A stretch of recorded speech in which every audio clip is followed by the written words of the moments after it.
I believe it says that I am live here on the Round the Point Network for another 100% super honest review on WWE Summerslam 2023. But I don't want to be alone for this pay-per-view. I feel like some people will have different opinions on this pay-per-view. So if you're someone with a working microphone, someone with a camera, and you want to come on and be a guest just for a bit, I'm not saying for the whole episode, just for a bit. If you want to be a guest, let me know on Twitter at ChaseOliver68. I will send you the StreamYard link. You can join the stream. You can give your thoughts on SummerSlam 2023. My Round the Point brethren were live at the show. Walter, Steve, and Big Mike, they were there.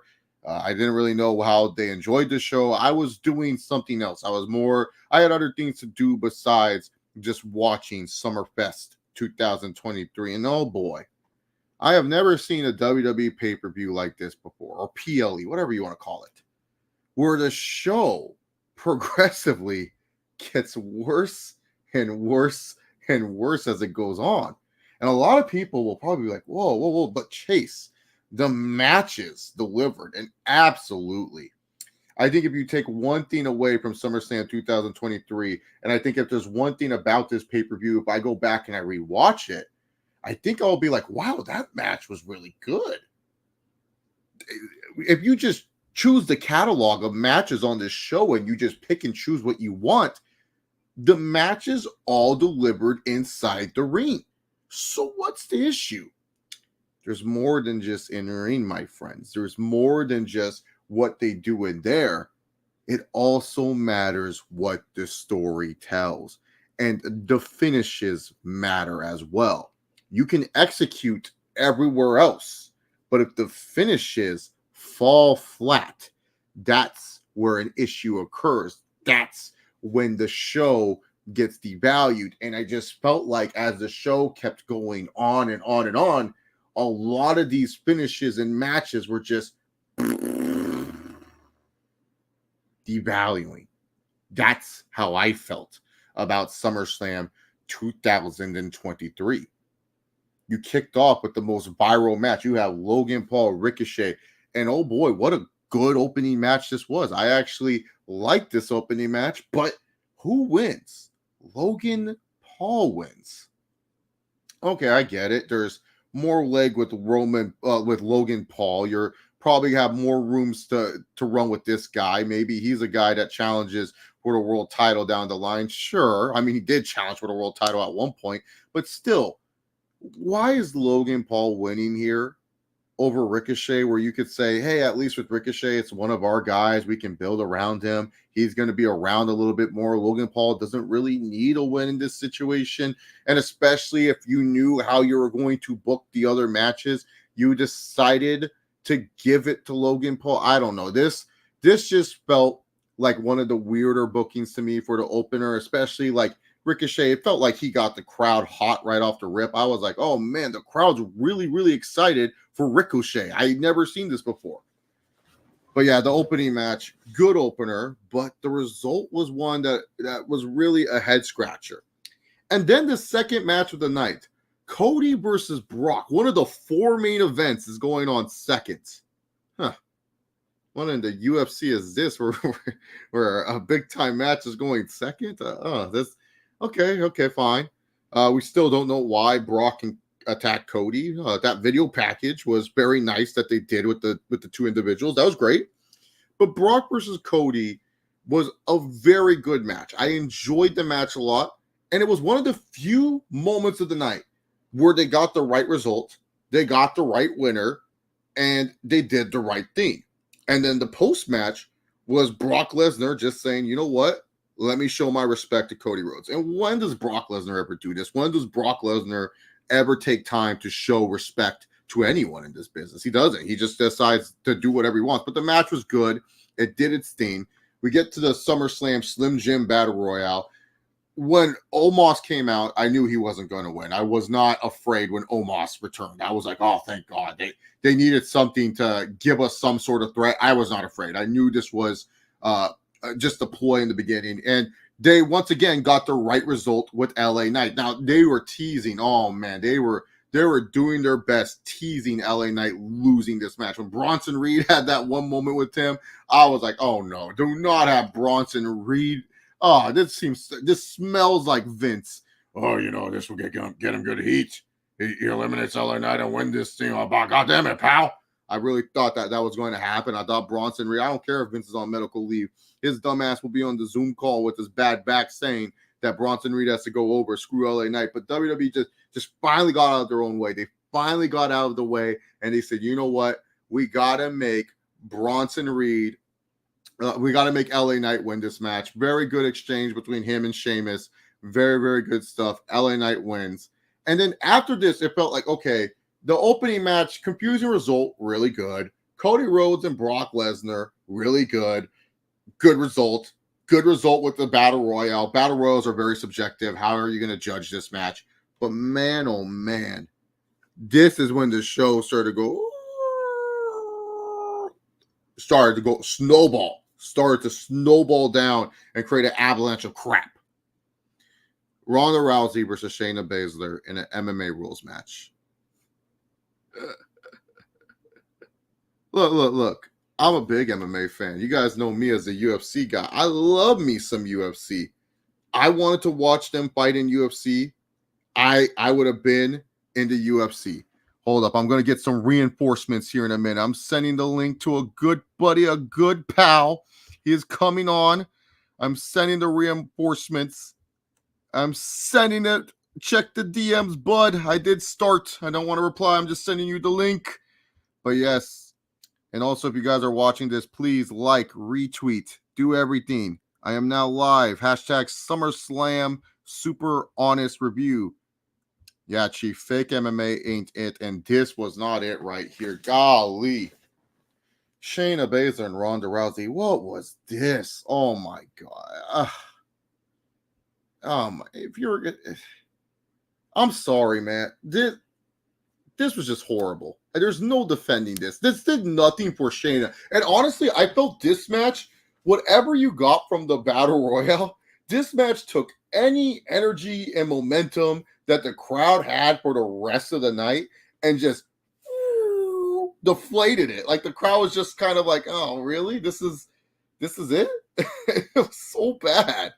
Right result, Shayna Baszler wins. I mean, that's the right person to have win this match right here is Shayna Baszler. But golly, everything else about this match, scrap it. This was Ronda Rousey's swan song. Good.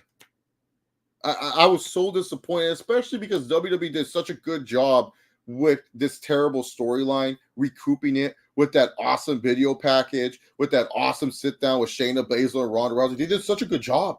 And this is the result that you give us? Oh my God. Horrible. Just absolutely horrible. A dud of a match. I hope I never have to see this match ever again. Drew versus Gunther, Darling General. Good match. I don't know what you could really say about this match besides that it was good. Gunther wins. There was no threat though in Gunther losing, and the Detroit crowd kind of felt like that. Like they were just like, yeah, we'll cheer for Drew. We know he's not winning. Like they had no emotion or energy at all, and that's what I'm saying. It felt like Shayna and Ronda took away whatever energy and emotion that the fans had because this match, it was really good. The fans did chant, "This is awesome" for it. It was good match between Drew and Gunther. What do you expect? But the crowd was just like, no hope in Drew McIntyre. They weren't saying, "Oh yeah, Drew's gonna win." No, they had no hope that this guy was going to beat Gunther for the title, and so the crowd was kind of for this match. Gunther ends up winning. Cool. Good for Gunther. He needs to keep his reign strong. He needs to keep this belt. And then we went on to what I felt was the weirdest 3 ending matches I've ever seen in WWE history. But before we talk about those last 3 weird matches, we have Romeo Anthony Colon from the channel. Romeo, I know you got a lot to say about these last 3 matches, as do myself. But I need your thoughts on the first 5 matches. I felt this pay-per-view, I talked about it. I've never seen a pay-per-view avalanche that got worse and worse and worse as the event went on. I've never seen this before. This is appalling to me. So, what was your thoughts on the opening match? I felt they had the wrong decision. It was good, but I felt the decision was the wrong choice. Logan Paul Ricochet. Okay. If you're gonna put Logan Paul over, just put him over clean. Yeah. I don't get the. Why did he need the brass knuckles? And doesn't his arm already have aluminum? Why does he need the brass knuckles? This is ridiculous. Unless you're telling me that you're gonna do something with Ricochet going forward, this is gonna be like a multi-match feud, and Ricochet's gonna get his revenge. That's what you're telling me. If you're protecting Ricochet like this, that's the only thing you're telling. It has to be that. They didn't really have that. They did good. Like Logan Paul continues to impress me. Like he's so good, and he could get so much better. He's a baby in this, a baby. But they didn't really have that viral moment that they were teasing. The entire Ricochet time. did that. He did that like that one top rope DDT, but I was just like, that wasn't viral enough for me. I'm not going to be like, it wasn't nice, but yeah, it was not viral. It's not like they didn't even let it settle. They were just like, oh, Michael Cole's like, oh my god, and then he just moved on from it. This was probably the crowd at its hottest though. This whole match. I was saying Romeo. The mixed MMA match, after that, the crowd died. Ronda Rousey and Shayna Baszler stole the crowd because they ruined the whole crowd with that horrible match. What did you think of the second match? The Cody versus Brock. Weird placement for this match. I thought it was the best match of the night, though. To be honest, I thought that was the best match of the night. Brock showing his respect to Cody at the end was pretty darn cool. My goodness! Right decision. But did you think this was the best match of the night, or is that whole honor hold somewhere else? Let me think. Let me scroll. So far, yes. Yeah. Probably. I mean, I think Seth and Balor was good too. No. The women's was good too. Yeah, no. After what we saw, what kind of we'll get to that when we talk about those three. Yes, but yeah, I mean it's in contention. You know, yeah, it was the most feel good moment besides LA Knight, and you know you shouldn't have had those things back to back. Like that was, I think that killed the crowd too. You had Cody in that emotionally good match, and then WWE does the right thing. I was talking about it earlier. Like I was so afraid Bronson Reed was going to win this scene when LA Knight was hanging out there. I was like, oh no! Even though Vince has back surgery, he's still going to ask for Bronson Reed to win this shit. You should have spread out the good moments with the bad moments, because the last three on the card are like gut punches to the viewer. Like, oh, fuck you again, and really fuck you. the worst booking I've ever seen Triple H done. And you guys know me. I'm like the biggest Roman defender. Oh, I can't wait to talk about that shitty main event. Holy fucking shit. But yeah, I felt Cody Brock was fun. I can't believe how much time they went. It was a shocker to me. And Brock must really love Cody. Cody must have got him a whole fucking packs of Coors Light. His freaking MMA shorts were ripping out of his. That's how he got embarrassed. Cody embarrassed him. He ripped his shorts. But yeah, Battle Royale, happy for LA Knight. Nothing to talk to. I want to know your thoughts on that horrible fake MMA fight. I mean, were you just like, you know what? I'm going to turn on the UFC at this point if I want to watch MMA. I don't see Ronda Rousey and Shayna. I got a wild take for you here. I got a wild take. You liked it. I knew that was fucking good. You know what wasn't good? That crowd. That crowd was ass. We don't like MMA. We don't want to see MMA in wrestling. Fuck off. I enjoyed that. They beat the shit out of each other. They didn't hold anything back. That was good. You know what wasn't good? The reaction to it. You watch that match on mute, you have an entirely different reaction to it. That was good. I'm sorry. The crowd was definitely they destroyed they the crowd. Hated that. Don't ever do this again in front of a WWE crowd, because they just don't like it. End of story. This should have been taped. We are there's a minority of fans that will enjoy what that was. I did not like it just because of the goofiness of it. It wasn't my. No, I thought they did great. You kidding me? They beat the shit out of each other. I mean, Ronda with the leg kick, and then Ronda with the running knee. That shit was intense. the running knee. I thought that should have been a knockout. If you watch the highlights of that match, they beat the tar out of No, it. the running knee should have been a knockout though. Like the doctor was checking on her. It should have been, but no, I thought they did great. And it was only 7 minutes. What are you complaining about? I just didn't like it was wrong. No, well then fake MMA. You just don't like fake MMA then. I just don't like fake MMA. Yep. Sheep doesn't like it either. We talked about Drew versus Gunther. I said it was a good match, but Romeo, maybe my volume wasn't working, but I just felt the crowd didn't care about Drew. I don't think the crowd believed in Drew. Like they were doing the 3-2-1 Claymore bullshit, but I don't think the crowd was all hyped up for Drew McIntyre. I just felt they were just like, oh, okay. Yeah, Drew. Well, definitely not early on, but I think when they hit second gear or third gear, whatever you want to call it, I think it picked up a bit. But it's just surprising the length of the match. It went 13:40. I think if it goes a little 3 minutes more, 4 minutes more, I think it's even better than it was. Obviously Drew never stood a chance, but I enjoyed the match when it went into the second gear. It just was a little short. I mean, Cody Brock went longer. Did you think that was going to happen? Did anybody have that happening going into this? No, I thought it was going to be a short match between Cody and Brock. But yeah, no, I just felt the crowd just didn't get into Drew. Like they were just like, yeah, we know Drew's losing. This guy, he has no shot whatsoever. Sheep asked Chase, do you think Drew will ever get back into the title picture like the COVID era? Yeah, he's the best loser ever. Drew loses and he moves up the card. Everyone else loses, they go down the card. He moves up. So yeah, he's next in line. My whole thought process going into this match before, like, I want Drew to go heel. I know he put something out in the media today about how he can't see himself going heel. He likes doing all the stuff for the Special Olympics. He sees what John Cena went through where like he didn't want to turn heel. F all that noise. You're not John Cena. Turn heel. Yeah, Drew. You got to be a villain again, man. You haven't been a villain in a while. You got to be. Chris Leclerc is happy for Io Sky. I'm heel like Rousey and Baszler. There you go. I mean, you might see a few people say that, and it's going to be the people that don't enjoy MMA. They're not going to like it whatsoever. I love MMA. I just didn't like the. No. Any people that you see like it have to like MMA first. Oh yeah, that's true. Yeah. Yes. Real MMA was on ESPN during that match. The Sandhagen one, I didn't even check that fight. I saw that my boy CM Punk is the real world champion still, though. Somebody told me that Josh told me that main event was so terrible that Dana White walked out. Oh man, really? So I have to watch this. I don't know.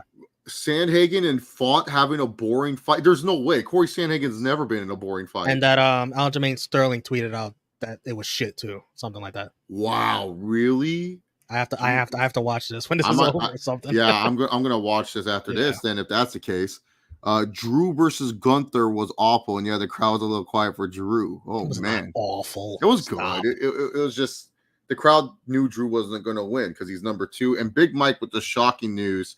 You won't believe it. Steve stayed awake through the whole women's match. When did he start going to the restroom, Big Mike? That's the question. Steve loves which women's match? Both of them? Yeah, both of them, I guess. G Nation, we'll get into that. I cannot believe it was not terrible. You guys gotta calm down. Calm down. What are you terrible? What are you talking about? I think it's the ending. The ending was terrible. Roman won. no, it's the way the match was. We could talk about it. Yeah. What are you up to now? But we got Seth Rollins. Yeah, Seth Rollins versus Finn Balor. And you know what, Romeo? I knew Finn was losing. I saw the resting bitch face off Finn Balor's face. He looked checked out. He said, "Yep, I'm losing this one, but I'm going to go out there and put on a Bana." Seth and Finn, much better than their Money in the Bank affair. This one actually picked it up. But man, dude, Triple H, this is getting too cute. I told people, I would love all your ideas to work. I want your ideas to happen. Finn wins. Damian doesn't cash in. Damian helps Finn win. Damian cashes in. Nope. LOL. Seth wins. that was the thing. And I didn't think that we needed some Judgment Day descent here. Like, why are we trying to force this Judgment Day descent? This is forcing a square peg in a round hole, Triple H. We love the Judgment Day. We want the Judgment Day to stay together. Together. We don't want them to disintegrate. No one wants don't Google me in the fucking group. Only Finn does. No one else does. Finn goes to them, hey man, we should add JD to the group. And even Dirty Dom goes, we don't need that jobber. That's how you know it's bad if Dirty Dom's telling you this. Like, this is ridiculous. I just did not like I felt like that these matches, the last 3 matches, everything was good except for the ending. The ending's the part where you're just like, huh? Wait, we did that? What are you doing? This is, some people might argue, they might say the main event. To me, this is the most disappointing booking decision on the card. To me. Well, I can argue with you on the Jay Jimmy stuff. The Finn stuff, he should have won. This was the chance to do it. Pull the trigger. And Finn's supposed to be a Triple H guy, which makes it even more confusing. No, like, what the hell? Seth is a real Triple H guy. Hey, Finn used a pedigree. I was like, oh shit, pull that out. Oh my god. But Finn should have won. We should have got that visual on Raw. All the Judgment Day in all their glory, all the titles, the Money in the Bank briefcase. You need the drama of Finn looking over his shoulder, looking out for Priest. Why? How can you not roll with that? That's such a natural storyline to tell. What story are we going to tell now? Dissension? We already got dissension on the Bloodline side. Why do we need it on the Raw side? Also, isn't it more interesting where Damian Priest literally has a loaded gun and he can attack Finn at any time? But he doesn't do it because of loyalty. Like that's way more interesting than, well, you're about to cash in on me, Damian. Well, I'm sorry, Finn, but I was trying to help. How was that helping me, Damian? Like, oh, no one cares. There's no juice. This was my problem with Priest winning Money in the Bank. Because I said, look, Priest is fine, but what's the end result? Just him feuding with Finn without the title? Because that's what it felt like that was the result was going to be. That's why I said LA Knight should have won. Because, look, you have a year to figure out what to do with him as Mr. Money in the Bank. It's really not that much of a rocket science. And then especially, look, I said it in the preview, and I'll say it again. Seth Rollins has boring championship syndrome. People will disagree with me. It's fine. Disagree with me now. But when you guys are in October and you're making predictions and you guys will say the same thing, Seth, he's had the belt long enough. Give it to someone else. This is what's always going to happen. Unless he faces someone like Oogly Boogly, there's no way in hell that anyone is picking Seth Rollins over. He's just like, look, Seth is a great wrestler. He can wrestle. He can work. I like watching Seth Rollins wrestle. Just as a world champion, he just doesn't do it. And it's fine. That's not a bad thing. He's allowed to have title reigns. I'm not saying, he should never be world champion, but he's not built for that 6-month, 9-month world championship. Like, I hold the belt for 6 to 9 months being the face type of shit. That's Cody's role. Seth is playing Cody, but he's not Cody. He's never going to be Cody. He's just a good worker. Be a good worker. Help everyone get better in the ring. That's your job. But no, Seth acts like he's John Cena and Kenny Omega doing the fusion dance. I'm sorry, Seth. Finn was the more interesting person. I get it. You worked hard for this company. You carried it during COVID. But, man, Finn, it was a gut punch, bro. Just him not win. And then just losing nothing afterwards. Like, I was just like, what is this? It was the perfect time to do it. And now it just feels like if Finn's not going to win here, when the hell is he ever going to win? When? If this wasn't the perfect opportunity, when is? That's just demoralizing, man. It really is. Man, Gary, I need to see this. If you're calling that main event terrible, no way. There you go. You got more confirmation. Corey Sandhagen and Rob. How? These guys are bangers. Ain't no way. Oh, thank God. You know what? I almost went to UFC Nashville at one point. Thank God I didn't. A big feud could have came out of this. Yeah, could have. Seth's character is beyond the world title. I'm with you, Chief. Aaron says, I don't mind this decision. And some people don't mind because they like Seth. I'm not as down on Seth Rollins as you are.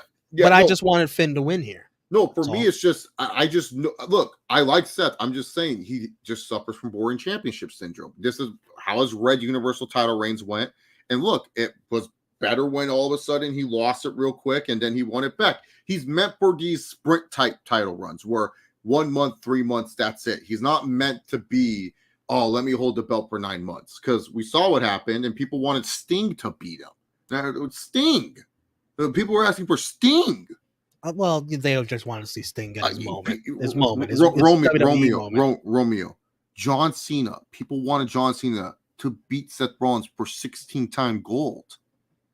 People were mad that people want to see a record match. Romeo. People wanted The Fiend to beat Seth Rollins. The Fiend was hot. The Fiend was hot. Let's come on. The Fiend was hot. No, they love the Fiend entrance. Everything about it. It's his booking that they didn't love. They booked the Fiend like shit. No shit. It's because Seth Rollins, when he's champion, he bores the fuck out of people. No, that's it. No, and this one again. People wanted Finn to break the 7 years of bad luck, and he should have. This was the worst booking decision of the night. Right? The worst. Romeo, you'll see. Once Drew McIntyre, I'll hear it in one of your predictions. I'll hear it on the True Heat channel. Yeah. You'll steal it from me. You'll say, "Yep, Chase was right." Boring championship syndrome. What? What about? Wait, you said Drew. What about Drew? No. When Seth Rollins faces Drew, and you guys want Drew to win, you guys will realize Drew got to turn heel. Drew can get hot as a heel. That's fine. When Randy Orton comes back, everything about Seth Rollins is Randy Orton. Everything about Seth Rollins as a top guy, world champion, boring. Wrestling, great, but boring as a top guy. Can't do it. I don't think he's boring, but it is time for a title change. I'll say that, because what is Seth going to do now? That doesn't mean it's boring. That doesn't mean I'm not entertained. No. Seth Rollins is a great wrestler, just not a world champion wrestler. Yes, he is. He's a world champion. It's like Jeff Hardy. He deserves his WrestleMania main event still. Yeah. No, Jeff Hardy's worse. Hardy's worse. And he can have it night 1, not night 2. But yes, of course, that's fine. Yeah, but we're gonna go on to the women's triple threat. Oh my god! You talk about another gut punch, because you already know who I'm rooting for. I was rooting for her too. It's ridiculous. I shout out to Bianca. I think you deserve. We kind of shitted on you on that WrestleMania commercial. You didn't really do good acting there. I literally thought she tore her shit. If you did it, you're lying. You're lying out your ass. If you did she was crying, and I was just like, "Oh my god!" Like, to make a tough woman like Bianca Belair cry. That's that, because I'm like, "Oh my god!" I was my worried. Heart sunk. I was doing math, saying, "Oh my gosh, she's going to miss WrestleMania. She might be out longer than that. We might not see her for another year." One of my favorite women's, and then of course Bianca's just a really good actress. I had the Bianca Charlotte main event in my head at WrestleMania, and I was like, "Oh, that's on the toilet." Yeah, great job by Bianca. All women did great stuff, but once again, LOL Triple H booking. What the fuck was this? First of all, when did Asuka be able to survive the figure 8? That's fucking ridiculous. She should have tapped out when she did. Second of all, Bianca, really? Like, if you're going to give a random title reign to someone, it could have been to Charlotte. Like, 15 times. Why are we just giving a random title reign to Bianca? All right, cool. Bianca wins.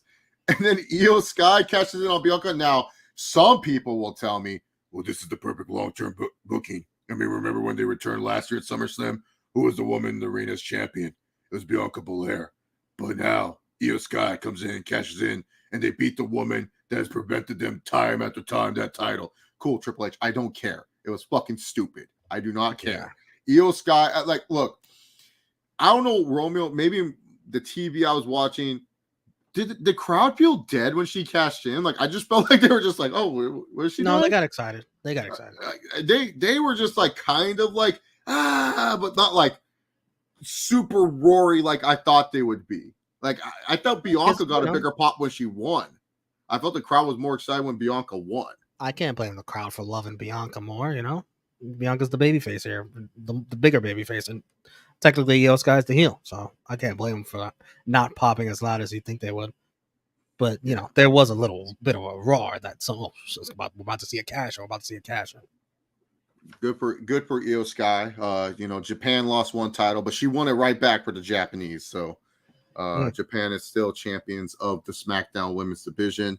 we Good for shall her. see how that plays out. But Bianca, my favorite spot of the match is when Asuka somehow, some way, looked like she tapped Romeo in the moment that it happened. I saw her doing this with her arms like this.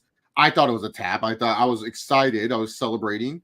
And then, of course not. It wasn't. And then Bianca, after pretending like she tore her Achilles, climbs up to the top turnbuckle and does that 450 onto Charlotte. Oh, what a spot. That was my favorite spot of the match. I was Great spot. phenomenal. But what did you think of the match overall and then the ending result? I was, like I said, I just wasn't a fan with how everything turned out and stuff. Like, I don't know. I just don't like Bianca winning and then getting a useless title reign out of it. It makes no sense to me. We should have known Bianca was going to win when she started chugging that C4 energy drink, which was the sponsor of the match. Oh, and then she also was in the Slim Jim commercial. She was ready for that. She's all over the sponsor. Like, they're not going to have her drink a C4 and then lose. They're going to show you C4 helps you win. It helps you win. And it did exactly, and it helped her recover from a ACL or an ACL also. Do you so think if you got any injuries? Do you think Bianca was like, oh, fuck, I got to use the restroom so bad after? Because you know when you take those pre-workouts, yes. You're stuck. Do you think she had a fake C4 bottle? So it wasn't actually C4 and there was water? Maybe. It was water? Because there's no way, dude. I've had C4, man. And sometimes I got to run to go take a shit right after. I thought the match really picked up. It was a little there was some botch spots early on, but it really picked up. You should have kept the SummerSlam streak that Charlotte's going. Keep going.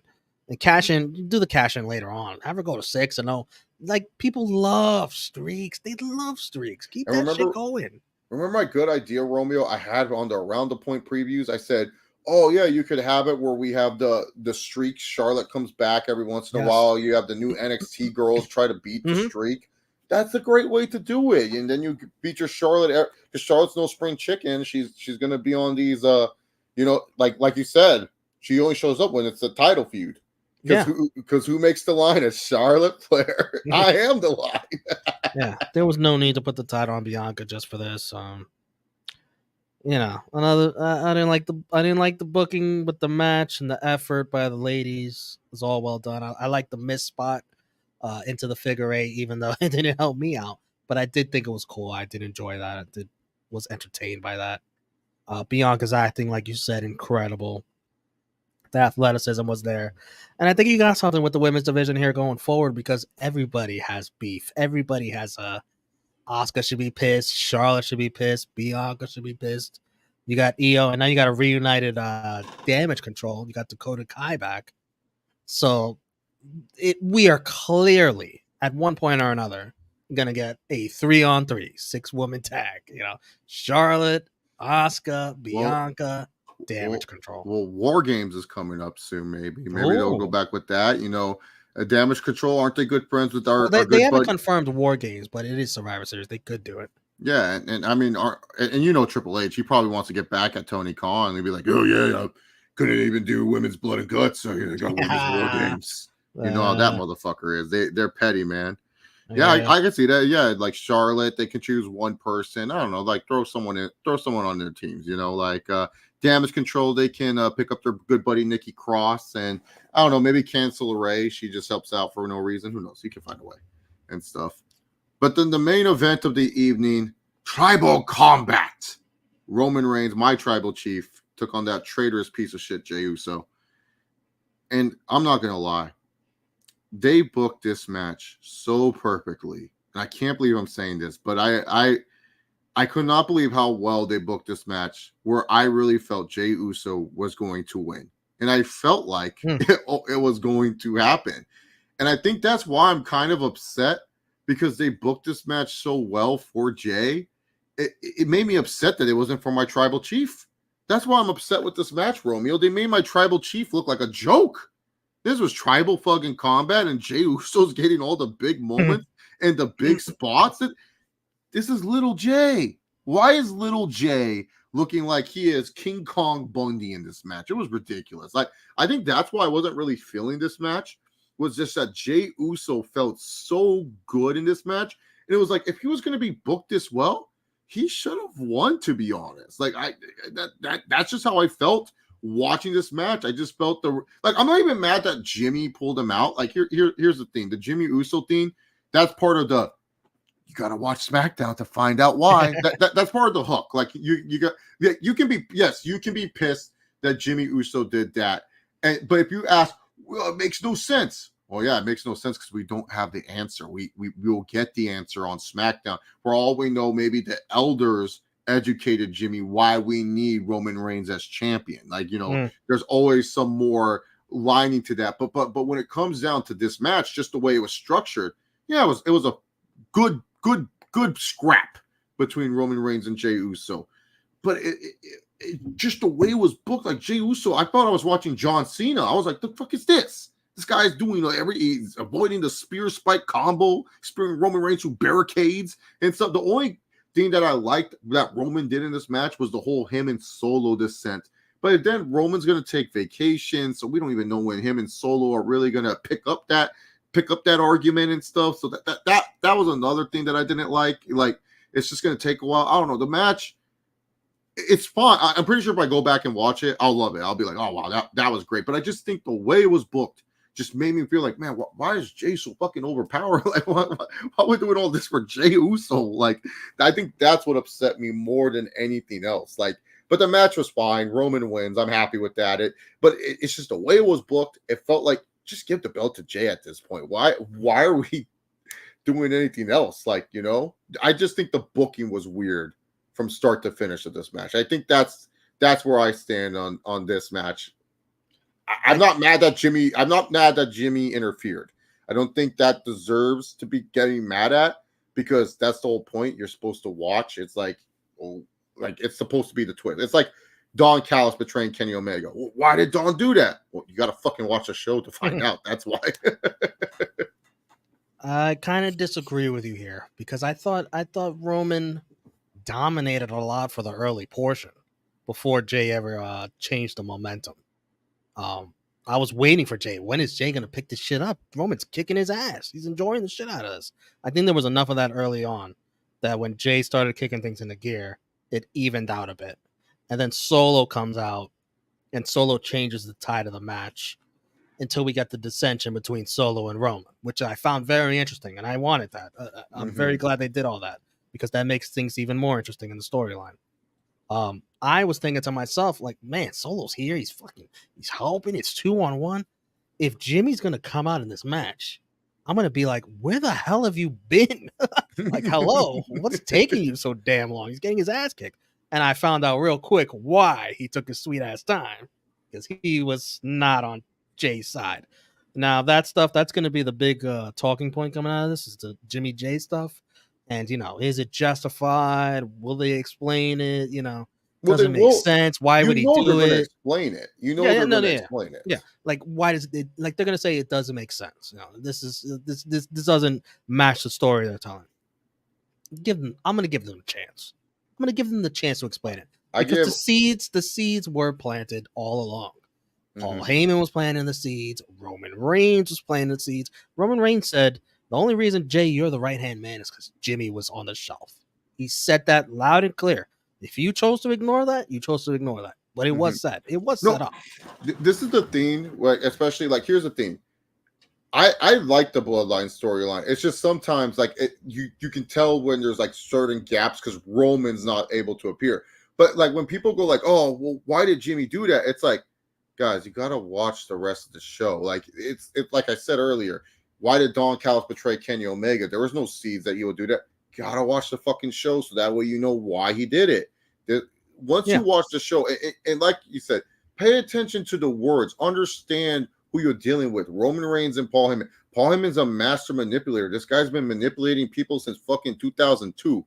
Hell, if we even want to go to his real life character, 1988. This guy's been manipulating people in the wrestling business for that long. You don't think he's gonna get into Jey Uso's ear, Jimmy Uso's ear, and like say something to him? Paul, and not only that, Jey Uso, after all this, Jimmy has a bunch of reasons to be mad at Jay. And I'm not trying to justify it. I'm just saying there's reasons why he could be mad. He could say, oh, you didn't visit me in the hospital, Oos. You're focused on the tribal chief, Oos. You didn't even care about me, Oos. Jimmy can also mention the elders, can bring up the elders in all this, saying that there's a reason why Roman Reigns has to be the tribal chief and it can't be you. You can bring up a bunch of Paul Heyman. Paul Heyman can make something happen because Roman Reigns even looked confused. Roman looked confused where it was like, oh, well, I just think when it comes to the booking of the match, here's the thing. I understand that people are getting sick and tired of the formula of Roman matches. Something needs to change a little bit because, Roman went when he came back. He was dominating everyone. It was like so sick. Like, yes, finally. To all of a sudden being Triple H Reign of Terror where he just rep bump. Surprisingly, there was no crazy rep bump in this. But, it's like all this hoopla. And then he's about to lose, and then, oh no, here comes something crazy to make sure Roman doesn't lose. Like, the endings are getting too predictable to the point where it's just like, really? Like, that's it? I feel like that's a good complaint if you just get annoyed of the fact that Roman Reigns matches are just getting too formulaic, getting too the same, where they're just like they're good, but the formula is not broken. And the formula is still the same. And I think that's why the Money in the Bank match felt so different because it's like, oh, what? He lost? And same with the tag team title match, the pay-per-view before, where yes, they lost, but it didn't have the Roman formula where it's like, oh, someone saves them at the end. Like, I'm just tired of Roman being saved. Can he just win on his own? Listen, I didn't think Jay had a snowball's chance of winning this match, but they were able to get to that point in the match where the near fall at the end had me thinking, oh shit, he's gonna win. No, and you could do that in a match where I don't think the guy's gonna win. That's pretty good. You didn't see somebody pulling Jay out of the ring. They did a good job with the camera angle there. And then I saw the hooded figure. I was like, it's fucking Jimmy. Fuck, whatever. I thought it was another Fish Tank Samoan. I thought, oh, which one is this one? Who's he related to? What you're talking about with the booking, listen, this is for the tribal chief. You should expect it out of this match, if any other match. This was gonna get some shenanigans all the way through. The drama's fine to me. I'm loving it. There's gonna be some chapters of this story where you're like, yes, yeah, I loved it.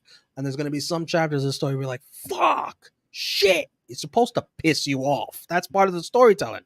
The roller coasters of up and downs. And this pissed me off, but that's fine. That's fine. Because I know there's more story to tell. I'm fine with it. I just want something to change with the Roman matches just a bit. Like I like watching Roman. I love my tribal chief. It's just the formula just getting to the point where Triple H is so lazy. This is probably all setting up to a big fatal four-way between all four of them, isn't it? And then they're going to come up with some kind of tagline for that. Survivor Series, the Blood War. Yeah, probably. Infinity War, Bloodline. Triple H Reign of Terror. I wonder. I Big Mike. So here's the thing. What I'm saying is, it's booked like we're Triple H. Like it's like I just used the Triple H Reign of Terror. It feels like all Triple H. Hell, I can't even say this feels like Triple H McMahon Helmsley bullshit, where he would win because Stephanie helped him with all the McMahon Helmsley crap. Like, but I just feel like you're just going too much of, just having where it's the same formula, where it's just, it's getting to the point where you need to change it up a little bit. Maybe Roman next title defense, he wins. I don't know. He just dominates the fucker he beats, puts him in a guillotine lock and stuff. But shout out to Roman Reigns, working miracles, getting a tag team wrestler to the main event of SummerSlam of Detroit, Michigan. Romeo, what was your overall thoughts on SummerSlam? If you want to give it a letter grade, out of 10 grade, let me know. I want to know from the chat. Give me your out of 10 grade for the SummerSlam 2010 or 2023. I was mostly entertained throughout. A lot of talking points. I think the format of the layout where the matches go, I could have switched it around a little bit to have it more of a roller coaster instead of so much good in the beginning and so much kicking me in the nuts at the end. You know I feel like Roman versus Cody versus Brock should have been the put that in the co-main event. That would have been a perfect co-main event, or at least the third to last match. Definitely more towards the end. I agree. Yeah, because And also I feel, the LA Knight thing should be moved up too. That's a feel Mhm. good moment too. Yeah, And then kick me in the balls in the beginning, kick me in the balls in the middle, and kick me in the balls in the end. I Don't feel kick like me in the balls in the end 3 straight times. I feel like Seth versus Finn versus Seth could have been the second match. To be honest, I know that would have been like people would have been pissed. The world titles going on second, but if that was the result that you were going to go with, and it was like not really going to be as eventful as the last 2 matches, might as well go with that one second. You know, like because at least the women's match has a cash in, so of course you want to save that for later in the show. Yeah, I could have changed some things around. I give this somewhere in the 7.5 to 8 range, probably somewhere around there. I'm gonna watch some stuff back later on. I might change my score, but it's a thumbs up. It's an enjoyable show. It's a long show. Like all these people that are like, oh, put Becky and Trish on there. What? We make this even longer? No, No, Triple H, no, Triple I'm H, good. yeah, he did a long pay-per-view. For me, I'm with my boy G Nation on this one. I think 6.5 out of 10. I just That's think too some of the low. Too I, low. I think the matches are just like I don't know, just this pay-per-view just was so weird with the snowball. Like it just felt like I just felt that you went from 2 highs back to back and Cody and LA Knight, and then afterwards, what was going to top it with the rest of the show that you're booking? I don't know, the fluidity of this show. There's something about the fluidity of this show I just don't like. I just don't like the fluidity of it. That's fair because Yeah, I think that's my main issue with the show is just that I like this is what I said, Romeo, at the beginning. I said I feel like SummerSlam 2023 is one of those shows I can go back and pick individual matches, rewatch them, and be like, "Whoa, that was good." yeah. Put them on But the wheel. yeah, put them in the wheel. Yes, like there's certain matches like in the SummerSlam watch-alongs that we did on with you, where it's like, "Oh wow, I forgot how good this match was," and then I'm like, "Why was this match good? I can't even remember." And it's like because maybe the whole show overall just didn't deliver, and that's how I feel with this pay-per-view, where it's just from a fluidity aspect, I can't give it like a 7 and a 7.5. From a match aspect, if you said Chase, take all the booking, fluidity, match wise, what did you think of the show? Oh, yeah, for sure, maybe 7.5. But from like start to finish and just the way it just felt, I don't know. I just can't give it a 7. I don't know. Like I'm very big on structure for my PLEs and stuff. So I think 6.5 out of 10 for me. Let's see. Live rating, Steve gave this a 7 out of 10. Mike an 8. Walter 7.5. Yeah, I'm more with Mike and Walter. Steve's more closer to you. Yeah, Steve probably is like with me too on the fluidity part. He probably is all like, yeah, like I'm with you on that. I'm 100% agree with you. But I could still look at it as a whole. And everything I saw, I understand. I 100% understand what you're saying. I agree with you 100%. If I change this shit up in the order, you probably give it a much higher score. Yeah, for sure. You put Cody later. You put LA Knight later. Probably you put 8. Some of that sucky shit in the beginning. Yeah, it's just 3 straight gut punches to you at the end of the show. Yeah, you got to say the fans. Rough. You got to have one. Show. Like I'll be honest. I think if Finn wins, this pay-per-view is a 8 out of 10. Oh, Finn wins. That okay? That's not 3 gut punches at the end. That's 2. You cut it down by 1. That's yeah, but I think Finn winning helps boost up the pay-per-view for me because at least I'm like, oh, okay, we took a risk here. We're not. Why does every champion have to retain? Yeah, well, I guess not. Io Sky won that. Yeah, never mind on that. Yeah, Bianca didn't get to retain her. Yeah. And Bianca, I mean, Asuka couldn't even retain. Asuka lost, and then Bianca won. Even she, that's crazy. Why would you not have Io cash in on Asuka? That's a natural story to tell. But whatever. Just give Bianca another one for her resume. I just think with Cody and Brock, that's like the one match that I'm Brock once again continuing his Mr. SummerSlam streak. Another one. Add another one to the wheel. This motherfucker. This motherfucker, man. Something about SummerSlam makes the beast incarnate become the beast. Mine is when he fought Triple H in 2012. And apparently, Triple H is saying that the whole thing with Brock raising Cody's hand and all that respect was not planned.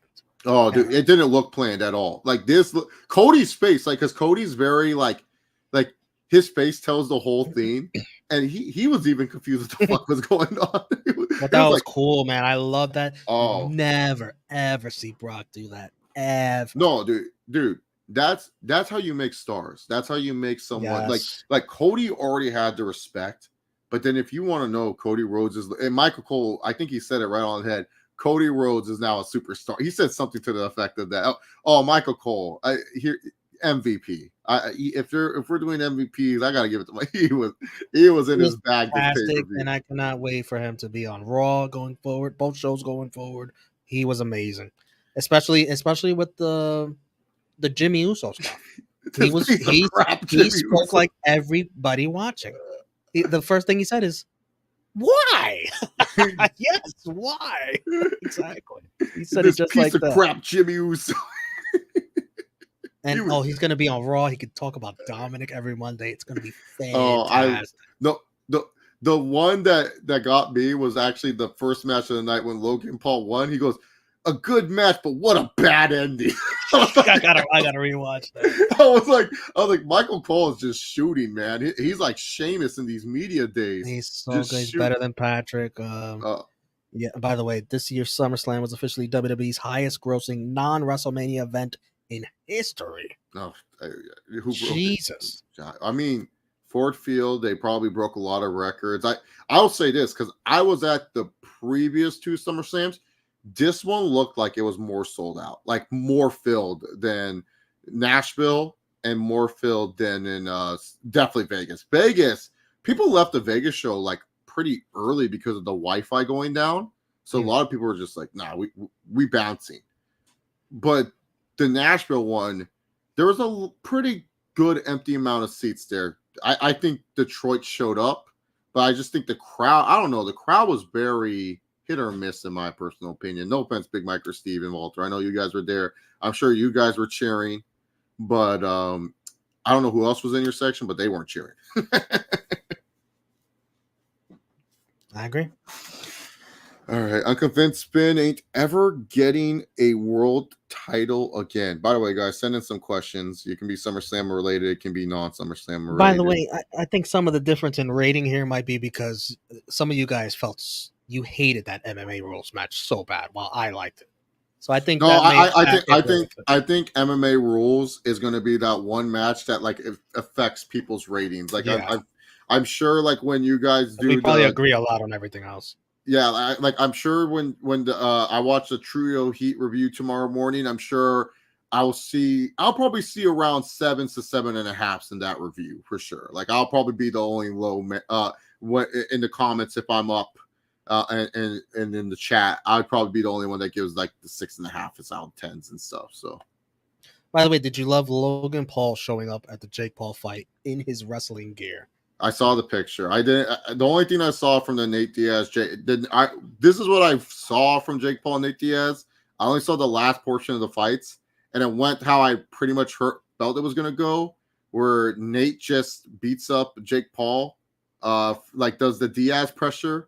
He gets the moral victory, but Jake Paul ends up actually winning the real fight. So, typical Nate Diaz fashion. This is his whole fucking career. Like Jake did knock him down. Yeah. What round? Third or fourth, I want to say. Oh, wow. It was an early knockdown then. Damn, Nate Diaz. Yeah, because I started watching in the 7th, and then that's when I was like, oh, looks like Nate's looking horrible here. And then 8, 9, and 10, it was like, Diaz. And then I was like, oh, typical Nate Diaz showing up when it doesn't matter anymore. Yes. And I think Paul, I think they teased that next time it'll be an MMA fight between the two of them. If it's an MMA fight, Nate's winning that one. Well, because this is what I saw from Jake. He didn't look impressive. I'm like, bro, you're letting a lightweight destroy you and stuff. Yeah. Let's see. According to WrestleTix, SummerSlam distributed 51,477 out of the 59,194. Not bad. Not bad at all. That has to be better than Nashville, right? Better than Nashville, better than it sounded like it, yeah. Yeah. Well, I mean, the ticket prices were probably a little bit more expensive too. So that not bad for WWE. I mean, can't break records all the time. Can't be like the biggest wrestling show of all time. Yeah. I mean, Romeo, we have 2 world title matches on that show. Real World Championship. The Real World Championship versus Joey Samoa, apparently. Samoa Joe was all like, let's fight. I don't know. I didn't really look at Collision results. I didn't either. We got him in the chat, but I wasn't watching. I just saw CM Punk, my boy, defends the belts. He's still the Real World Champ. So what do you think those ratings are going to be? For Collision? Mm-hmm. 625K. Damn. I think some people would be interested in Punk because it's Punk and he's defending the Real World title, so that should help. Plus, SummerSlam, some people might, we're probably having to peacock on their laptop or their tablet or something, and then there wasn't a lot of talk in our live chat of Collision. Maybe like one person. Yeah, I'm gonna say in the 500s. The one thing about this pay-per-view too, man, the first 2 matches took forever because I looked at the time and I was like, wait, it's 6 p.m. I'm like, what the fuck? The first 2 matches were an hour? So wait, CMFTR is facing for the trios title? No one wants this. Oh. I kind of think on Raw. Oh, I thought you were talking about Collision. Cody Rhodes. He's gonna talk about going for the title again. Oh, you know what also hurt this SummerSlam too? No big surprises. What do you mean? We got the return of Omos. What are you talking about? Oh, okay. That is a pretty big surprise. I mean, the guy is 7'3". Holy shit, man! Bro, when MVP started cutting, I don't know why his voice sounded. I was like, why is Elias coming out right now? I thought it was Elias. I was like, Elias? Anytime you get a Money in the Bank cash in, that's considered a surprise. No, I'm talking about legit return. No, Randy Orton. I would have you were not getting Randy Orton ever. Do you think originally the plan was like Oogly Boogly was supposed to come out? Brock heard like Oogly Boogly was supposed to come out, and he goes, Cody, I'm showing you respect. I'm showing you some respect. Oogly Boogly was supposed to come out, and ain't no way, man. I was gonna say Monday Night on Raw, Cody's gonna act like he's challenging for the world title again. And it's going to become a running gag. He's going to get interrupted again. It's not going to be Oogly Boogly. Now that what I saw tonight, when I saw Drew McIntyre leave that ring after his match, he's turning heel Monday. He's turning heel on Cody Rhodes. Cody and Drew and Cody. Cody and Drew would be a good story. And then also, too, that's one where Cody can actually lose that feud and be okay as well. Because then you can, like, establish Drew as a good heel. Because Cody and Drew have like very similar roads where, Drew also left WWE, They could tell a great story with them. And you could set up, and if Cody loses that feud, that's fine because Drew can then set up to be Seth's next challenger if Seth is still champion. I think also too, I don't know why, I feel like Judgment Day might also be a good solid filler feud for Cody Rhodes for the world title and stuff where maybe what they could do, and Triple H loves doing this, where Cody Rhodes challenges Seth for the world title on Raw. Like, I'm just saying, because Triple H loves doing this. We get the world title match between Cody and Seth, but then the Judgment Day, like, it doesn't really happen because Judgment Day ruins it. Priest ruins it because he's trying to cash in the Money in the Bank. And so Cody's all like, I can't have you guys if I'm trying to finish the story. And so then later on, he feuds with Judgment Day for a little bit and maybe feuds with Priest. So that could be something like, and that way it's like Cody can keep winning. He doesn't lose any momentum. Because if Cody takes on Drew, you can't have him lose. I feel like there's way more options for Cody than what the hell is Seth gonna do? Yeah, exactly. Well, yeah, that's why I don't like Seth as the champion right now. Should have been Finn. Finn would have been perfect, and then Drop the ball. And then Finn versus Cody would have been a fine feud for Cody and stuff. And then people would have been like, oh, no, he can't lose to Finn. It's like, look, he has to lose to Finn. And Will with a good point. It wasn't announced on the show, but Kairi Sane re-signing WWE. That came out of nowhere. What the hell? Wait, really? This on Twitter? Yeah, PW Insider reports Kairi Sane is re-signed with WWE. Triple H is bringing all the Japanese women back. SmackDown's going to be Japan. I thought that was the best move for her because, like, I think she looked at the AEW side and she goes, what am I going to really do there? Like, win the TBS title, that's it. I'm good. If I'm gonna be no, because here's the thing, Kyrie I saying ain't arguing with you. Kyrie Ono, whatever you want to call her, one of the best Japanese women's wrestlers ever. She's one of the top ones. She did what she needed to do. New Japan pretty much just used her, and let's be honest, they used her just so that way she can help recruit Mercedes Moné. She did her job. She did what she needed to do. Kyrie is one of the best. She has earned the right to do whatever the fuck she wants for this company, whatever she wants to do. She has talked about wanting to go back to the States. She had an interview with some guy, I forgot his name. He's a very nice guy. Like, I don't want to be mean about this guy. I'm not trying to say he's a mean guy, or anything. It's just I just don't know who this guy is. Steve Falls, 123, yes, something like that. Yeah, okay, that's his name. Cool. I'm not a dick. Steve Falls. I didn't want to call him that and then be like, oh no, that's not his name. That's his gimmick. But yeah, Steve Falls did a good interview with her, and pretty much, Kyrie just admitted that she would love to go back to WWE and she would love to wrestle in the States again. And she said that in this interview. So I'm not mad. I know a lot of people, they'll be mad. Oh, how dare Kyrie go back? And I don't care. I'm happy Kyrie Sane's back in WWE and she's getting paid millions of dollars. So good. I hope so. No, that would end their hiring freeze if she got a big deal. Drew's over here like, no, that's great. Resign Kyrie. Where's my check? How did you like Jay Uso's new tribal tattoo on his back? Oh man, Jay has probably the best ink in WWE. I'm not gonna lie. I'll be honest. I thought it looked great, but when the hell did he get that? In the last day? He probably do. He probably was working on that shit for the week. Bro, how do you get that and then have to go into tribal combat? Oh my god, he's killing him on that back. Crazy. Yeah, Jay has great ink. Jay has great ink.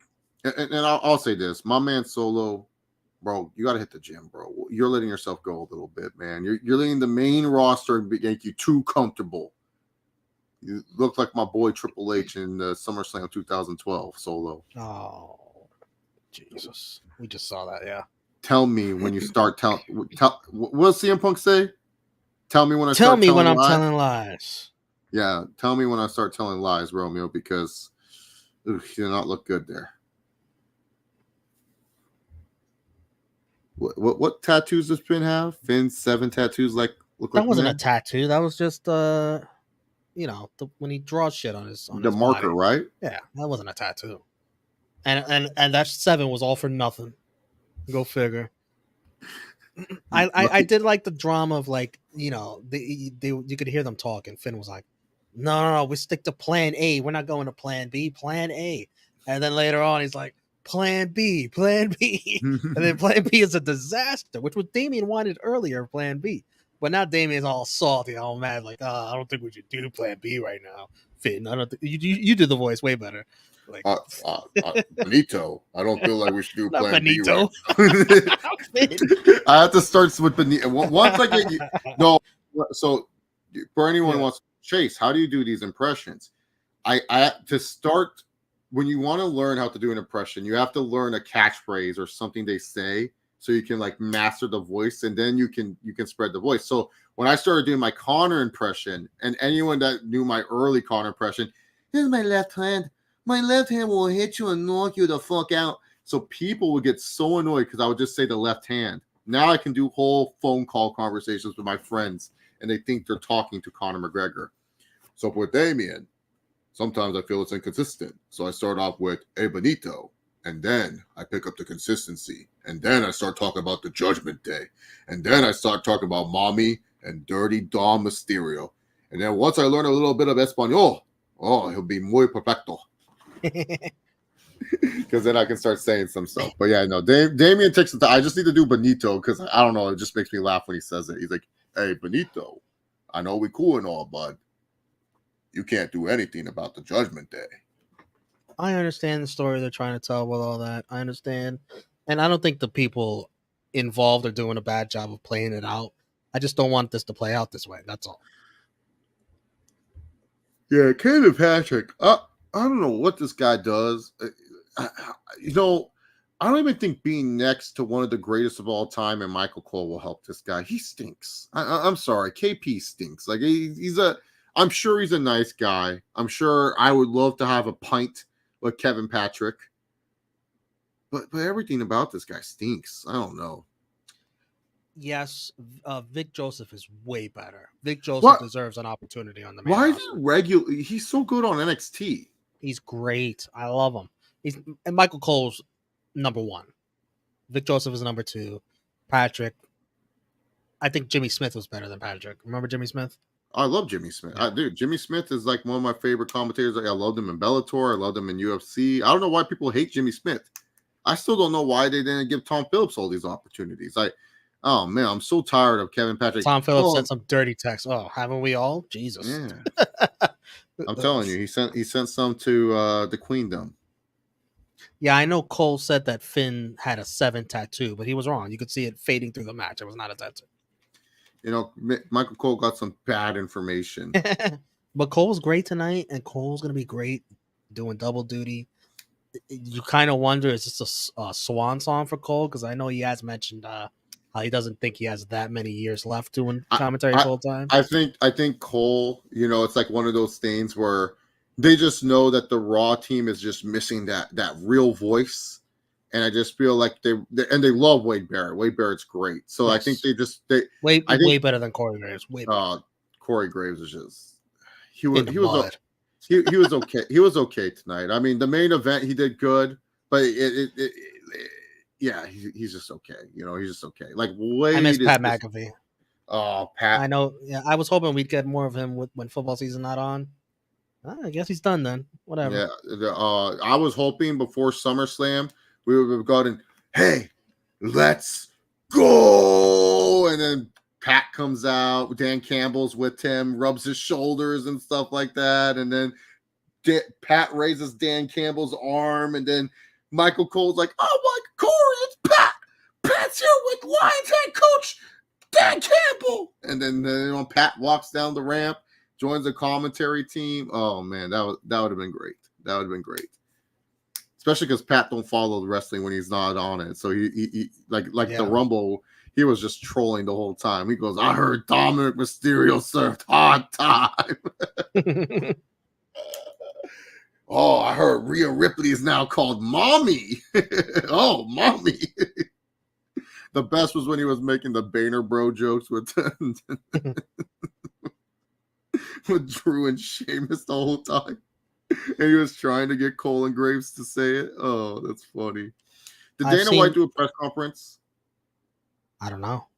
I gotta see Dana White press. If he walked out, that'd be hilarious. That was one of the worst fucking fights ever. Wait, where are you seeing that from?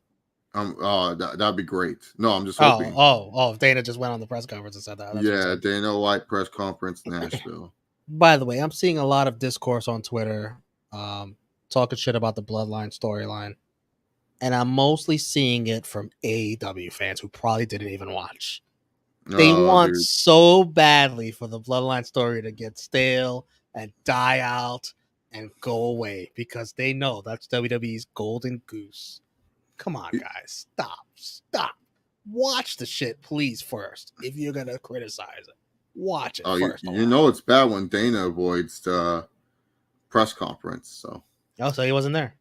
No, he left the whole building. So then that's what I heard. He walked out on the fight. That's what I heard. I have to watch that as soon as we're done here. Yeah, I think that's appointment viewing. I need to see this. I gotta grab. Let me know if you want to watch it together. We can watch it on screen on stream. Oh, Romeo, we'll do that. Yard. We'll do that. I'll just gotta get a soda. Yeah. And stuff. But yeah. Like, I don't understand why. Like, it's like me if I hated AEW, being like, I hope better than you, baby. And it's like, why do you want good things to end? That was so good. I didn't want that to end at all. No, but that's what I'm saying. Why do you want good things to end?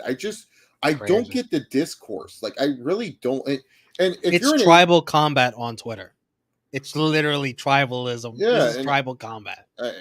I'm literally avoiding it because I have no time. Look, I have no time for idiots. If you want to be an idiot, go be an idiot somewhere else. Like somebody called somebody. I just saw a comment. The Jimmy J stuff is Vince Russo bucking. Do you agree with that statement? Vince Russo booking? You do want to agree with it? No, Vince Russo, that's tough. no. It's this is where I know you never watched Vince Russo booking. This is where you're aging yourself.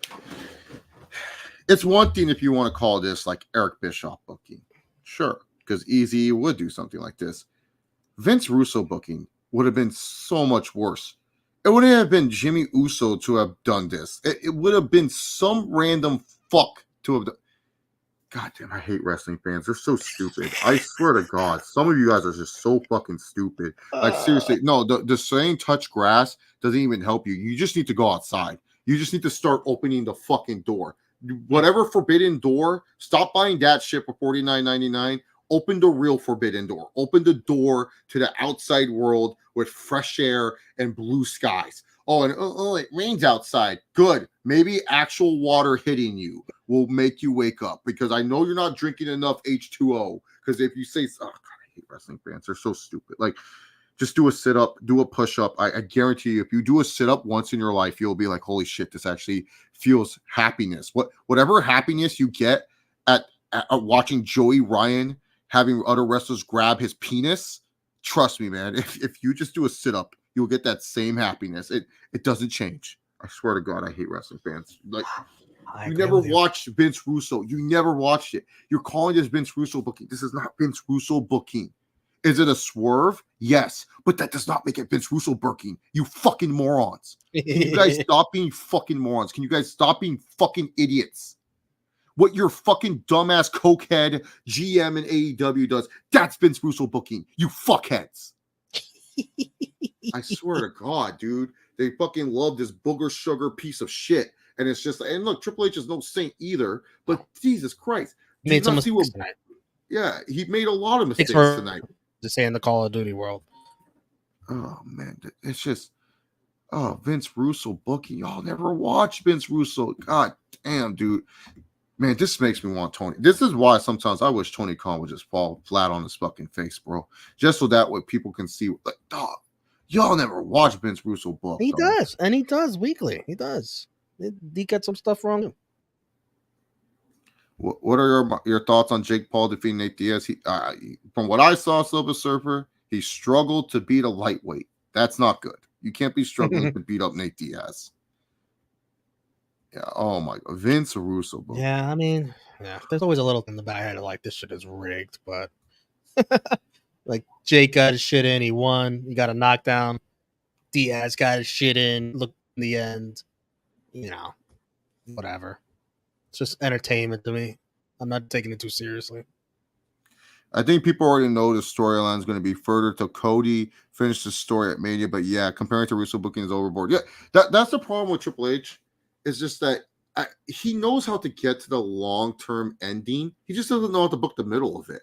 He just overthinks the book. I don't know. He's not smart either. And look, I just get mad at the tribalists. No, well, like, listen. Like, I don't understand. I just don't understand wrestling fans. Why do you watch something you don't like? If you don't like it, why do you talk? Yes. Why do you waste your energy wanting to be negative? I don't get it. Do something with your fucking life that is not being negative about a wrestling promotion. I'm being dead serious.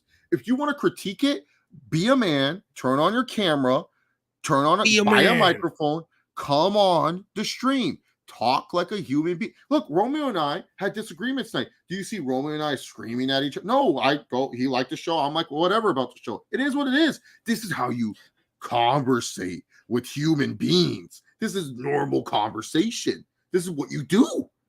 But you wrestling fans, you guys, my Twitter, I have my profile pic of Orange Cassidy. I'm safe on here. Fuckheads. Tired of you. Orange Cassidy catching a stray. it's just the pictures. Leave OC alone. I'm just saying, like, I have my Chris Statlander Avi. I'm safe on this stupid app. Like, no, we disagree on things, man. But I understand how your gripes are, and I understand. I understand why you would like to see it from that point of view. Yeah.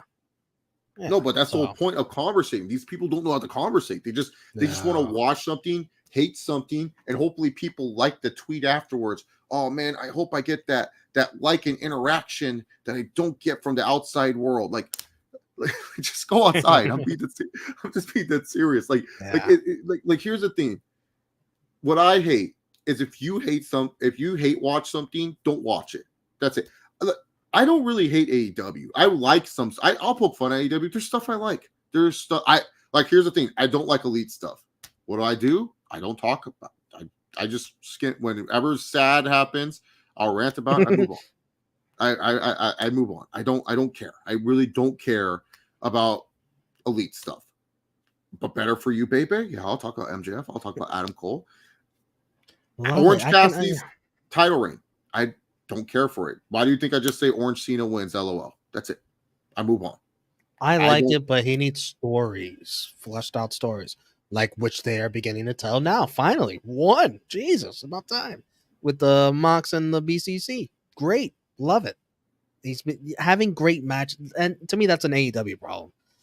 Yes, all these great matches. Great. Wonderful. They don't mean anything in the long scheme of things. But they're fun to watch at the time. I need the long storytelling with a little sports entertainment thrown in there, which is what MJF and Cole's giving me right now. And that's MJF, period. That's what MJF is. MJF, he's amazing. He's the best part of AEW every week. Yeah. The best. Yeah. And you know, I'm not really the biggest Phil guy, but something about this guy captivates me. I'm like, oh, he's saying he's the real world champ. He gets me in a heelish way. He gets me in a heelish way where I want to root against him. He's good. That's good. It's good shit in that way. Yeah. Look. The guys in AEW that move me the most right now: MJF, Christian with his pet dinosaur, Ricky Starks, and Swerve. MJF. Oh no, I already said MJF in the beginning. Okay. Yeah, Swerve. The Swerve's doing good stuff right now. They are Fox. Yeah. How can you hate Swerve? Swerve, I think, is like literally like the hidden MVP of pro wrestling. Him and Santos Escobar. If there was like hidden MVPs of wrestling, it's those two. Oh, and my boy from NXT, the dawn of the NXT, Tony D'Angelo. Tony D. Yeah. Tony D. I just feel people are not. I just don't understand how. First of all, he had the Mafia versus the Mob last year, and now he had it where he got out of jail to win the title. This guy's great. That was one of the greatest. Like, okay, he's injured. Let's do something with him. That was one of the greatest ones they've ever done with that. Let's put him in jail. Great idea, and it worked. That was fun. No, but if y'all ain't put on Swerve, I swear to God, if y'all hate Swerve, I don't know. I can't trust you. If I hear you hate Swerve, I'm like, I can't trust you. This guy is killing it. Like, oh my God. Yeah, like, you know, Tony just has to not do so much of these start and stop pushes. Start, stop. No, stay the course. If you believe in someone, stay the course. Don't stop it, because he does that a lot with his young talents. You know that, Chase. Yes. Oh, of course. Steve is somewhere drunk in Detroit right now. Is he? Probably. Who knows? And thank you guys for agreeing with me. I'm glad. This is why I like the Round the Point crew and the Trio Heat crew people. Y'all normal. I can't deal with these freakazoids. What the hell are they doing? Yeah, I'm being that serious, bro. Lose more hair. What the hell are they doing with Keith Lee? I don't know, man. Keith Lee is like a 5-tool player. It's like having a 5-tool player and you just don't know how to use him. Like you can't figure out where he's supposed to be on the batting order. You don't know what position he's supposed to be on the outfield. You're just like, oh, what do we do with this guy? It's over for Keith Lee. It's over. Yeah, I mean, God, NXT Keith Lee. It's like, you know those mythical MMA fighters, Romeo, that MMA Twitter has, where we have like Coke Jones, 2019 Jorge Masvidal. No, these are real fighters. Perk Angle. NXT Keith Lee is a mythical pro wrestler. He goes down the lines of John Cena versus indie wrestlers, Perk Angle, Rey Mysterio before the knee surgery, and then who else is on there? Tribal Chief Roman Reigns. Tribal Chief Roman Reigns. Mythical. This guy always wins. It has to be like funny. It has to be like, this is funny.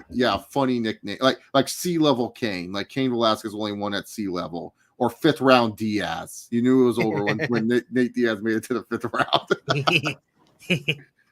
Or motivated Connor when Connor was motivated. motivation. Gotcha. I have to think long and hard about that. Yeah, I would love to make a list of mythical pro wrestlers because Perk Angle's one of them. I mean, that's the all-time mythical pro wrestler. Cena versus indie guys is another one because Cena would just like, oh my dude, you put Cena with the indie guy, greatest matches of all time. I don't care what anyone says. Let's see, who's another mythical pro wrestler? Carlito in Puerto Rico. I think that's a mythical wrestler. Yeah. Yeah, I'm having a hard time. We all wanted to see Swerve beat Orange Cassidy for the title, but Booger Sugar didn't want that. Not all of us. Not all of us. I enjoy Orange Cassidy as champion. Why don't AEW fans call out Tony Khan out of the Bismarck booking type something? No, they do. Here's the thing. They do. AEW fans do call out Tony on his bad booking. I'm not trying to say they don't. What I don't like...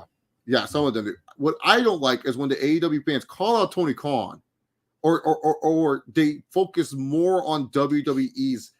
Like, here's the thing. AEW fans, you're never going to see any of their Twitter accounts mention great stuff from WWE. You will never see them mention Drew versus Gunther versus Sheamus. But oh boy, if there was something bad, you know they're there. Dominic Mysterio botches all over the place. They have the videos ready, but they won't talk about... They never mentioned anything good about the bloodline stuff. Anything. Which you know was great stuff. Not a peep. Not a peep. Yeah. Now that you see, something that went wrong in the bloodline story, which it didn't really go wrong. It's just that it's a gut punch. That's what it is. In the storyline, it's supposed to be a gut punch. Now you're going to see, oh, this is played out. This is over. It's run its course. This is the worst. It's Russo. All kinds of those takes out there. All kinds of those takes. But no, I'm still enjoying. I'm still entertained. I'm ready to see where it goes next.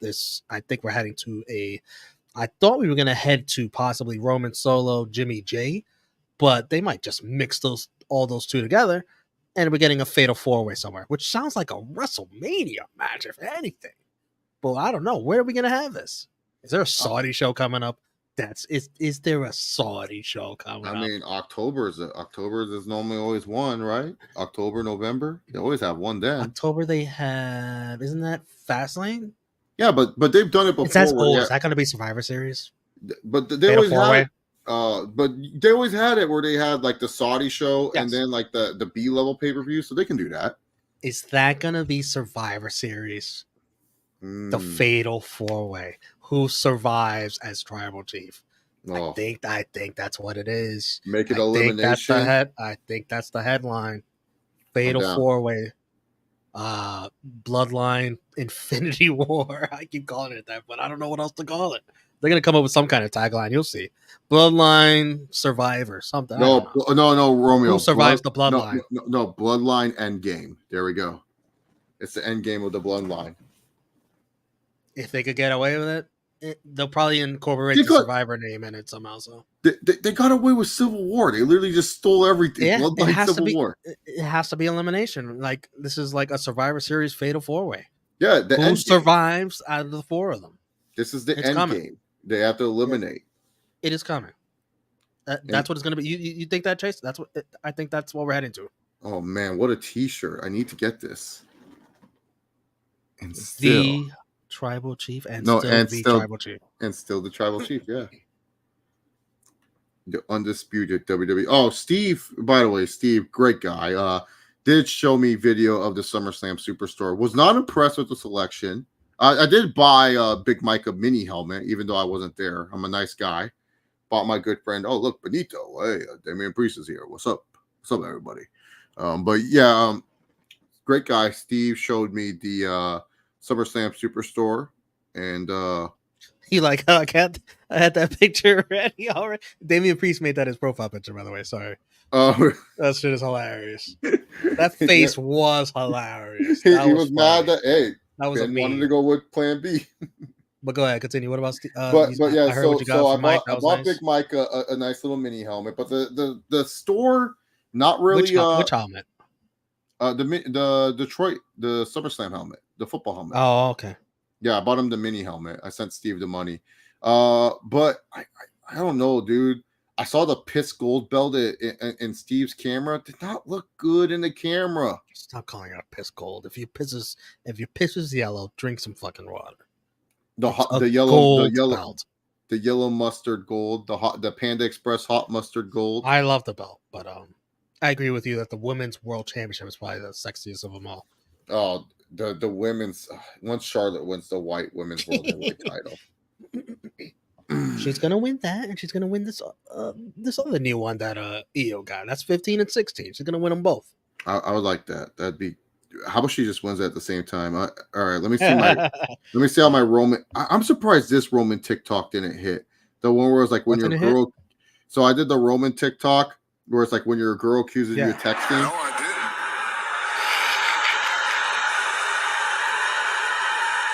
No, I didn't. Yeah, when your girl accuses you of texting your side chick. That's great. How many views did the chicken nugget one get? It got to 300. So it's funny. I uploaded them on YouTube. My most viewed one was this one right here. Yeah, I saw that one. That was good. So this one got. You might have got some new material tonight from all the shit talking he was doing. Oh, I know. This one got 800 plus on TikTok. On YouTube Shorts, only 47 views, which made no sense. But then I did how the angry customer feels, where Roman Reigns does the. You can't even argue for this. It doesn't mean anything to you. I give you opportunity. And you embarrass me. That only got 260 views on TikTok. On YouTube Shorts, it got 760. By the way, fuck you ads. How was this ad suitable? But the one with Roman Reigns' theme music, I get full ads on. That makes no sense. Like, oh, goddamn son. Oh yeah, and thank God. Oh, the chicken nugget one I'm uploading to YouTube tomorrow, Romeo. I like to space out my content. It's smart. Yeah. Save it for later. But that chicken nugget one's great, and then I'll figure out a TikTok to post for tomorrow, and then I'll have more content. That's how it works. By the way, if you guys want to if you guys want all the Wrestle Cap stuff that I'm making, if you're on TikTok, Chase Oliver 68, I post spunny things on there, and then if you subscribe to YouTube, they'll come out like a day or two later on YouTube Shorts. It's a genius, Michael. Romeo, is there anything else you want to talk about before we make like babies and head out and watch the best UFC main event of all time? Yeah, I do want to watch that. SummerSlam, mixed bag. I for the most part, I was entertained. There's a lot to talk about, even though I get gut punched 3 times in the end. Listen, I'm a Jets fan. I'm used to that kind of treatment. It's okay. I understand it's the part of the storytelling. They beat your ass down so they could build you back up. I understand. They did give you some happy moments, but they gave it early on. They should have separated the LA Knight stuff from the Cody Rhodes stuff. Why do we need the 2 happy moments back to back? That doesn't make any sense. Split that shit up.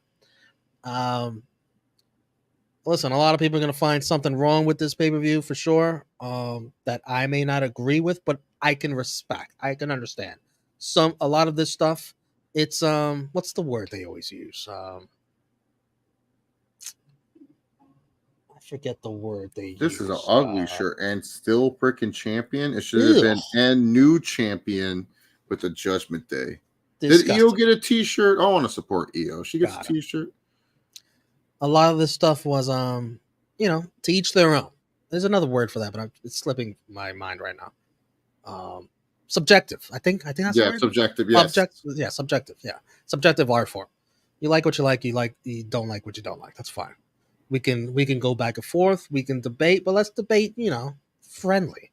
Let's not go to this tribalistic bullshit where you just have a side and you don't want to hear the other side. I think Romeo, though, it's just because we're not too far off of how we feel about the show. It's just kind of I have my nitpicks, you have your nitpicks, but you liked it a little bit more. That's why if you said this show was a 9 out of 10, I'd be like, Romeo, you are smoking some good shit, because what the fuck are you saying? Not 7.5 out of 10, 8 out of 10. No, I won't disagree. The highest I'll go is an 8, but I'm probably a little bit below that. Yeah, 8's. I feel like the highest I could understand someone giving this show is 8.5 out of 10.